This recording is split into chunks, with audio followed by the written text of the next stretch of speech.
오늘은 모든 질병의 치료 원리 중에 간질환에 대해서 말씀드리도록 하겠습니다. 간질환에 대해서 말씀드리기 전에 자연정열요법이 이제 대한민국을 넘어 전 세계로 뻗어나갈 큰 미래가 보이기 시작합니다. 희망의 기쁜 소식을 먼저 전해드리겠습니다.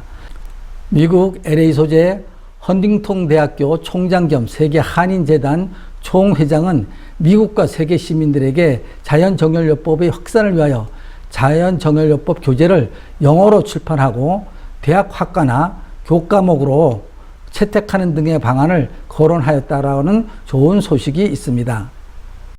이렇듯이 자연정열요법이 세계적으로 인정을 받아가고 있습니다.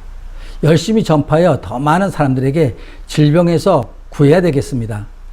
조금 전에 말씀드린 것처럼 세계가 주목하고 있는 자연정열요법을 믿어보세요. 간장은 침묵의 장기라고 합니다. 70%가 손상되었다 해도 우리 몸은 이상 징후가 없습니다. 간에는 별의별 물질이 들어오는데 간은 들어온 물질을 분해하고 해독하며 영양을 공급하는 등의 약 500여 가지가 넘는 일을 우리 몸속에서 하고 있습니다. 간의 대표적인 역할에 대해서 간단하게 알아보도록 하겠습니다. 먼저 에너지 대사 과정을 거친 영양분은 심장을 통해 온몸으로 보내지거나 간에 축적하여 저장하는 에너지 대사 조절을 하며 단백질, 효소, 비타민을 합성하고 담즙 생산을 합니다. 특히 단백질의 소화 과정에서 발생한 암모니아를 제대로 해독하지 못하면 간성 혼수가 발생하므로 해독작용을 하고 있으며 장에서 흡수된 세균을 제거하는 등의 일들을 합니다. 이렇게 많은 일을 하는 간이기 때문에 간도 필요할 수밖에 없겠죠. 그런데도 불구하고 미련한 우리 인간은 간이 필요하다는 시그널을 우리에게 수없이 보내면서 간이 제발 좀 쉬게 해달라고 애원하고 있지만 그걸 깨닫지 못하고 더욱 간이 필요해하는 일을 하고 있습니다.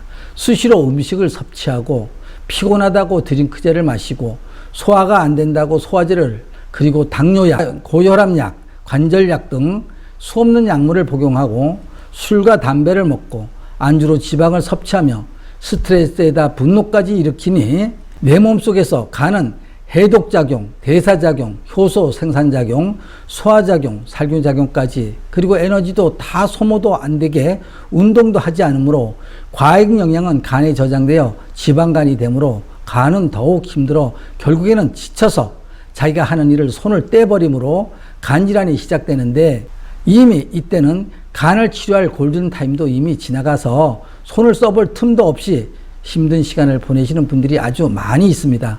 내 몸이 피곤하면 간이 피곤하다는 신호로 알고 절대 음식을 섭취하지 말고 금식을 하며 푹 쉬어야 합니다. 간과 담낭에 어혈이 쌓여 있는 모습을 보고 계십니다.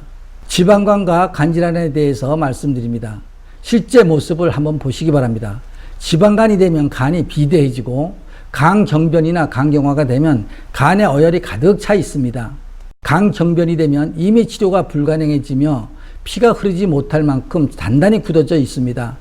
곳곳에 기능이 조금 살아 있습니다. 이렇게 되기 전에 빨리 자연정열요법으로 사혈을 하여 간에 끼어있는 피쓰레기, 피떡, 어혈을 뽑아내시기 바랍니다. 간장질환의 종류 및 진행 상태를 도표로 보겠습니다. 간이 영양과잉으로 지방간이 되고 지방간이 있는 상태로 7, 8년이 지나면 극심하게 피로감이 오며 황달이 시작하게 됩니다. 그 후 10년에서 13년이 지나면 간경화가 시작되며 간세포가 파괴되고 그와 함께 간성 혼수가 오거나 복수가 차고 식도 및 위장, 역류, 출혈 등의 합병증이 나타나게 됩니다. 그리고 그 후에는 암으로 발전하게 됩니다. 지방간 등의 간 기능이 나쁘면 100가지 병이 발생한다는 것은 상식입니다. 간이 나빠지기 전에 예방하여야 합니다.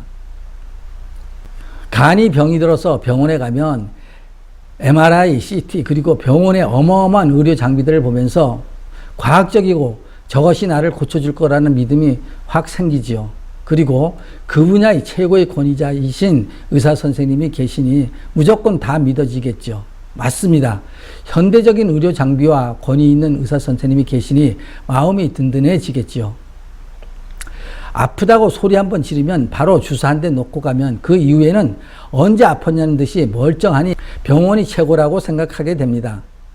자연정열요법은 자연의 원리를 바탕으로 안전하면서도 비용도 많이 들지 않고 집에서 누구나 할 수 있는 치료법이며 정말 치료 효과가 만점인데도 불구하고 너무나 쉽고 간단하고 어떻게 보면 보잘것없어 보이기 때문에 믿어지지가 않으시겠죠. 간 질환은 70% 이상 망가지면 정말 손쓰기가 힘들고 이미 이상이 오면 간은 회생이 불가능한 정도가 되었다는 걸 이제는 잘 아셨죠? 그러나 이럴 때 병원에 가면 어떤 치료를 하게 되는지 결국은 치료보다는 관리 쪽으로 유지하다가 이식수술을 요구받게 되겠죠. 이식수술 비용도 문제지만 기증자가 없다면 또 그 수술을 받았다 하더라도 부작용도 염려가 되고 재발의 위험도 큽니다. 정말 너무나 많은 환자들이 힘들어하면서 치료는 계속 받고는 있지만 완치가 된 사람은 그다지 많지 않습니다. 완치되었다 하더라도 건강하지 못하고 언제 재발될까 항상 두려움에 떨면서 계속 병원만을 의지하고 살아가고 있더군요. 제가 하고 있는 말을 경험하신 분들도 이미 많이 계실 겁니다. 그래서 잘 생각해 보십시오. 간이 하는 일을 생각해 보면 압니다. 위의 그림은 간이 이미 병들어 있는 상태의 모습입니다.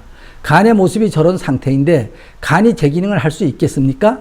간이 힘이 들어 병이 났는데 힘든 간에게 또다시 약과 주사를 수없이 놔대니 간은 그것마저 해독하고 분해하고 배사하고 살균, 항균 작용을 해야 되니 간이 더욱 나빠지고 살아날 수가 있겠습니까?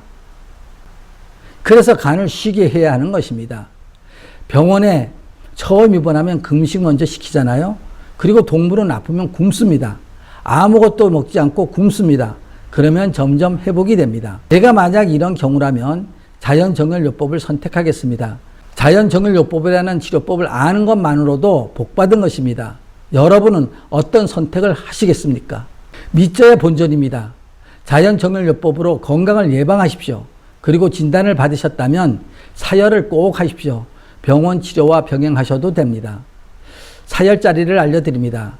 간이 위험한 상태에 처했다면 먼저 응급사열을 하여야 하지만 간사열은 특별히 긴급을 요하는 경우가 아니라면 반드시 신장과 위장을 먼저 사열하여 신장과 위장이 어느 정도 건강한 상태에서 하는 것이 좋습니다. 조혈 기능 때문입니다.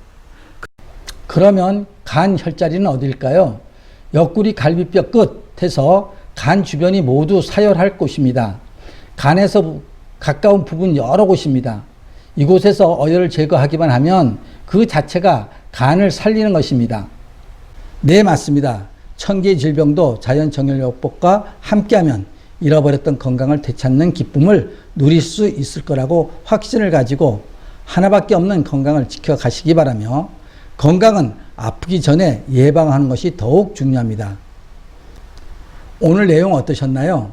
9988HTV를 끝까지 시청하셔서 많은 도움이 되시길 바라면서 구독 신청과 좋아요 그리고 알람을 꼭 눌러주시기 바라며 공유해 주시는 것 잊지 않으셨죠? 다음 시간에는 바이러스, 세균은 이것에 닿는 순간 터져 죽는다라는 주제로 이야기를 하겠습니다. 감사합니다.